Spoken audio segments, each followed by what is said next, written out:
చూస్ country delight, live better. ఇప్పుడే country delight యాప్ని download చేసుకోండి.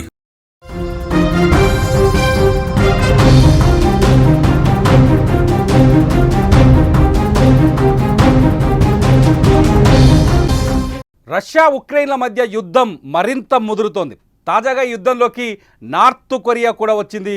నార్త్ కొరియా రష్యాకి భారీగా మిలిటరీ సహాయం అందించేందుకు సిద్ధమవుతోంది. ఇప్పటికే దాదాపు 11,000 మంది సైనికులని, అలాగే బాంబులని, ఆయుధాలని, మిసైల్స్ని సహాయం చేసిన north Korea Kim Jong north Korea అధ్యక్షుడు కిమ్ జోంగ్ తాజాగా మరొక 30,000 మంది సైనికులని రష్యాకి పంపించాలని నిర్ణయించుకున్నట్టుగా తెలుస్తోంది. ఒక నెల రోజుల క్రితం రష్యా ప్రతినిధులు నార్త్ కొరియా వెళ్ళారు. అక్కడ నార్త్ కొరియా అధ్యక్షుడితో చర్చించారు. దీంతో రష్యా పైన దాడి తర్వాత, ఏదైతే ఆపరేషన్ స్పైడర్ వెబ్ దాడి తర్వాత ఉక్రెయిన్ బాహాటంగానే రష్యాకు మద్దతు ప్రకటించింది. ఈ మద్దతు నేపథ్యంలో తాజాగా 30,000 మంది సైనికులని రష్యాకి పంపించేందుకు సిద్ధమైనట్టుగా తెలుస్తుంది. గత 3 ఏళ్ల నుంచి రష్యా ఉక్రెయిన్ల మధ్య జరుగుతున్న యుద్ధంలో పట్టు సాధించేందుకు రష్యా ప్రయత్నిస్తోంది. ఈ నేపథ్యంలోనే ఉత్తర కొరియాతో చర్చలు జరిపింది. దీంతో రష్యాకు 30,000 మంది సైనికులను పంపేందుకు ఉత్తర కొరియా సిద్ధమైంది. గతేడాది క్రస్క్ ప్రాంతంలోకి ఉక్రెయిన్ సేనలు చొచ్చుకు రావడంతో నవంబర్లో దాదాపు 11,000 మంది సైనికులను కిమ్ ప్రభుత్వం రష్యాకు పంపించింది. అందులో సుమారు 4,000 మంది యుద్ధ భూమిలో చనిపోవడం, గాయపడడం జరిగిందని CNN వెల్లడించింది. ఇక తాజాగా మరో 30,000 మందిని పంపడం కూడా ఇక్కడ కొంత ఆసక్తికరమైన పరిణామాలను సూచిస్తోంది. మరోవైపు ఉత్తర కొరియా నుంచి సైనికులను రవాణా చేసేందుకు ఇప్పటికే రష్యా ట్రాన్స్పోర్ట్ విమానాలు సిద్ధమవుతున్నాయని ఉక్రెయిన్ ఇంటెలిజెన్స్ వర్గాలు బయటపెడుతున్నాయి. వీరిని సైబీరియా మీదుగా ఉక్రెయిన్లోకి చేర్చుతారని తెలుస్తోంది. గతేడాది సైనికులను తరలించేందుకు వాడిన నౌక ఒకటి తిరిగి రష్యా ఓడరేవులో లంగరు వేయటం, ఉత్తర కొరియా సునాన్ ఎయిర్పోర్టులో మాస్కో కార్గో విమానం కనిపించడం అనుమానాల్ని బలపరుస్తుంది. ఏదేమైనా ఉక్రెయిన్ను దెబ్బ కొట్టేందుకు రష్యా సిద్ధమైనట్టు తెలుస్తుంది. తాజా పరిణామాలను బట్టి చూస్తే ఈ విషయం స్పష్టంగా అర్థమవుతుంది. ఎట్టి పరిస్థితుల్లోనూ ఉక్రెయిన్ పైన పట్టు సాధించాలనే పంతంతో ముందుకు వెళ్తోంది రష్యా. ఉక్రెయిన్పై తాజాగా కూడా ఇవాళ కూడా చాలా చోట్ల దాడులు జరిపింది. ఉక్రెయిన్ పైన ఉక్కిరి బిక్కిరి చేస్తుంది. ఇటు ఉక్రెయిన్ యూరప్ దేశాల మద్దతుతో పాటు నాటో మద్దతు కూడా కోరుతోంది. చర్చల్ని రష్యాని ఆపాలంటూ జెలెన్స్కీ, ఎవరైతే ఉక్రెయిన్ అధ్యక్షుడు ఆయన జెలెన్స్కీ పదే విజ్ఞప్తి చేస్తారు. కానీ రష్యా కానీ పుతిన్ కానీ ఉక్రెయిన్ విషయంలో ఎట్టి పరిస్థితుల్లో సాఫ్ట్ కార్నర్ చూపించే పరిస్థితి కనిపించట్లేదు. ఇప్పటికీ యుద్ధం భీకరంగానే కొనసాగుతోంది. ఇరాన్ ఇజ్రాయెల్ యుద్ధం ఆగిపోయినప్పటికీ రష్యా ఉక్రెయిన్ల మధ్య ఉద్రిక్తతలు మాత్రం ఆగిపోవట్లేదు. కివిపైన చాలా చోట్ల ఉక్రెయిన్లోని చాలా ప్రాంతాల లోపలికి రష్యా సైన్యాలు చొచ్చుకుపోయినట్లుగా తెలుస్తోంది. ఉక్రెయిన్ చేసిన ఆపరేషన్ స్పైడర్ వెబ్తో రష్యా తీవ్రంగా ఆగ్రహానికి లోనైంది. ఈ నేపథ్యంలోనే జూన్ 2వ తేదీన రష్యా ఉక్రెయిన్ మధ్య జరగాల్సిన చర్చలు ఆగిపోయాయి. ఆ చర్చల నిలుపుదలతో ఒక్కసారిగా ఉద్రిక్త పరిస్థితులు మళ్ళీ మొదలయ్యాయి. ఉక్రెయిన్ దాదాపు 497 డ్రోన్లని రష్యాలోకి అక్రమంగా పంపించి రష్యా వైమానిక స్థావరాలపైన దాడులు చేసింది. రష్యాకు అత్యంత విలువైన బాంబర్లను, జెట్ విమానాలను పేల్చిపడేసింది. ఉక్రెయిన్ కొట్టిన ఈ దొంగ దెబ్బతో రష్యా కోలుకోలేని స్థాయిలో చతికిల పడిందని చెప్పాలి. ఒక రకంగా చెప్పాలంటే రష్యా వైమానిక సామర్థ్యంలో దాదాపు 41% సామర్థ్యాన్ని కోల్పోయింది. దీంతో రష్యా తన మిత్ర దేశాల సహాయాన్ని కూడా అడుగుతోంది. ఈ నేపథ్యంలోనే ప్యాంగాంగ్ వెళ్ళిన నార్త్ కొరియా రాజధాని ప్యాంగాంగ్ వెళ్ళిన రష్యా ప్రతినిధులు అక్కడి నార్త్ కొరియా అధ్యక్షుడు కిమ్ జోంగ్తో సమావేశమయ్యారు.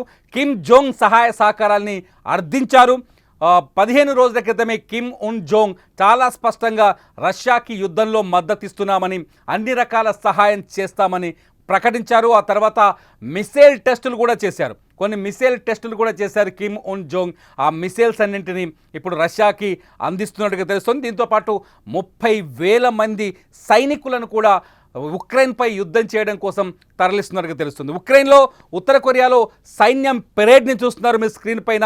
ఉత్తర కొరియా సైన్యం అంటే రష్యాకి బయలుదేరే ముందు ఆ దేశ అధ్యక్షుడితో ఒక సెల్యూట్ చేసిన సిచ్యువేషన్ ఇది.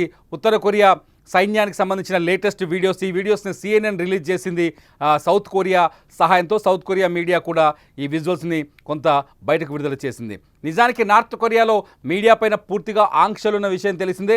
ఆఖరికి అక్కడ మొబైల్ ఫోన్లలో కూడా చాలా పదాలని కిమ్ ఉన్ జోంగ్ చాలా మొబైల్ ఫోన్లో SMS-ను కూడా ఆన్లైన్లో కరెక్షన్ చేసి అంటే చేంజ్ చేసే స్థితిలో అక్కడ టెక్నాలజీని వాడుతున్నాడు. అక్కడ పరిస్థితులు పూర్తిగా ప్రభుత్వం కంట్రోల్లోనే ఉంటాయి. ఈ నేపథ్యంలో ఉక్రెయిన్ యుద్ధానికి చాలా స్పష్టంగా ఉక్రెయిన్పై పోరాటానికి కిమ్ ఉన్ జోంగ్ తన సైన్యాన్ని పంపడం, రష్యాకి మద్దతు ఇవ్వడంతో ఒక్కసారిగా పరిస్థితులు మారబోతున్నాయి. ఇరాన్ ఇజ్రాయెల్ యుద్ధం జరిగినప్పుడే మూడో ప్రపంచ యుద్ధం జరుగుతుందని అందరూ అంచనా వేశారు. ఇరాన్ ఇజ్రాయెల్ యుద్ధంలోకి అమెరికా ఎంటర్ అవడంతోనే యుద్ధ భీతి పెరిగిపోతుందని, పశ్చిమాసియా దేశాల నుంచి మూడో ప్రపంచ యుద్ధం మొదలవుతుందనే చర్చలు జరిగాయి. కానీ సిచ్యువేషన్ మళ్ళీ ఈ రష్యా ఉక్రెయిన్ మధ్యలోకే వచ్చింది. రష్యా ఉక్రెయిన్ మధ్యనే ఇక్కడి నుంచే మూడో ప్రపంచ యుద్ధం జరుగుతుందంటూ ప్రపంచంలో ఉన్న యుద్ధ నిపుణులు కావచ్చు, లేకపోతే డిఫెన్స్ నిపుణులు అంచనా వేస్తున్నారు. ఉక్రెయిన్పై దాడుల విషయంలో రష్యా వెనక్కి తగ్గకపోవడం, ఉక్రెయిన్కి నాటో సహాయ సహకారాలు అందడం, ఇటు అమెరికా కూడా ఉక్రెయిన్కి పరోక్షంగా సాయం చేయడం, ఇవన్నీ చూస్తుంటే ఖచ్చితంగా ఇది ఈ యుద్ధం ముదిరి మూడో ప్రపంచ యుద్ధం వైపు అడుగులు వేయచ్చనే చర్చ కూడా కొనసాగుతుంది. ఇటు రష్యా పైన ఆంక్షలు విధించడానికి అమెరికా అనేక ప్రయత్నాలు చేస్తుంది. రష్యాతో వ్యాపార సంబంధాలు పెట్టుకున్న దేశాలపైన భారీగా సుంకాలు విధించాలి అనే ఉద్దేశంతో ట్రంప్ సర్కార్ కూడా ఒక కొత్త బిల్లుని ప్రవేశపెట్టబోతుంది.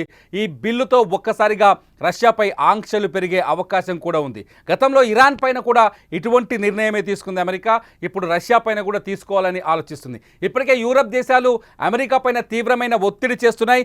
రష్యా పైన ఖచ్చితంగా కఠిన చర్యలు తీసుకోవాలని, ఆర్థిక ఆంక్షలు విధించాలని, పుతిన్ని లొంగ తీసుకునే ప్రయత్నం చేయాలంటూ అమెరికా పైన యూరప్ దేశాలు ఒత్తిడి చేస్తున్నాయి. ఈ ఒత్తిడి నేపథ్యంలో ఉక్రెయిన్ని కాపాడేందుకు తీవ్రంగా ప్రయత్నం తెలుస్తుంది. నిజానికి ఉక్రెయిన్కి రష్యాకు మధ్య ఇష్యూయే నాటో కావడం, నాటోకి దూరంగా ఉండాలని పుతిన్ కొద్ది రోజుల క్రితమే, ఒక వారం రోజుల క్రితమే పుతిన్ ఉక్రెయిన్కు ఒక సలహా ఇచ్చారు. నాటో పైన జెలెన్స్కీ ప్రేమను తగ్గించుకుంటే యుద్ధానికి ముగింపు పలికే అవకాశం ఉంటుందనే ఉద్దేశం తనకుందని చెప్పుకొచ్చాడు. ఉక్రెయిన్ని నాశనం చేయాలన్న ఉద్దేశం తమకు లేదని, ఉక్రెయిన్ని తలుచుకుంటే కొన్ని రోజుల వ్యవధిలోనే స్వాధీనం చేసుకుంటామని కూడా పుతిన్ చాలా బాహాటంగా మాట్లాడారు.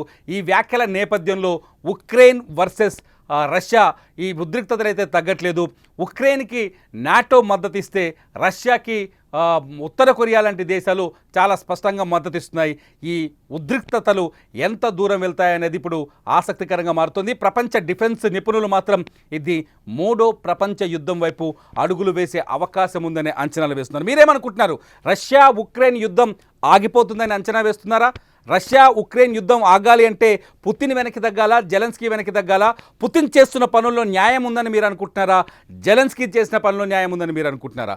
అమెరికా వర్సెస్ రష్యాగా ఈ యుద్ధం మారే అవకాశం ఉందని మీరేమైనా అంచనా వేస్తున్నారా? ఈ అంశాలన్నింటిపైన మీ అభిప్రాయాన్ని వీడియో కింద కామెంట్ చేయండి. మీ కామెంట్స్ సరిగ్గా ఉంటే ఖచ్చితంగా వాటిపైన నేను మరో వీడియో చేస్తా. సుమన్ టీవీలో live videos and live news కోసం సుమన్ టీవీ లైవ్, అట్లాగే సుమన్ టీవీ డిజిటల్ లైవ్ని తప్పకుండా ఫాలో అవ్వండి, సబ్స్క్రైబ్ చేయండి. చూస్తూనే ఉండండి సుమన్ టీవీ.